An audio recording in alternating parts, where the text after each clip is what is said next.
IPL cricket சீசனும் pickup ஆயிடுச்சு. நேற்றைக்கு match Sunrisers ஹைதராபாத்துக்கும் மும்பை இந்தியன்ஸுக்குமான மேட்ச்சு. சன்ரைசர்ஸ் ஹைதராபாத் 277 ரன்னு, இதுதான் இது வரைக்கும் ரெக்கார்டு. இதுக்கு முன்னாடி ராயல் சேலஞ்சர்ஸ் 263 ரன் ஒரு தடவை அடிச்சிருக்காங்க. ஆனால் இப்போ இவங்க அடித்தது தான் ரெக்கார்டு. ஆனால் 277 ரன்னை சேஸ் பண்ண மும்பை இந்தியன்ஸு 246 ரன் வரைக்கும் வர்றாங்க.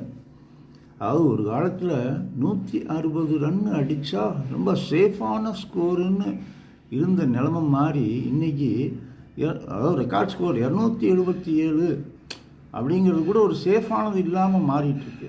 அப்போ இது இன்னும் போக போக 300 தாண்டுவார்கள், 300 சேஸ் பண்ணுவார்கள், அதுலேயும் ஜெயிப்பாங்க. ஒரே பேட்ஸ்மேன் காட்டில் மழை தான், பாவம் தான் இந்த பவுலர்ஸ்லாம் அப்படின்னு தான் நம்ம பார்க்கணும். நம்ம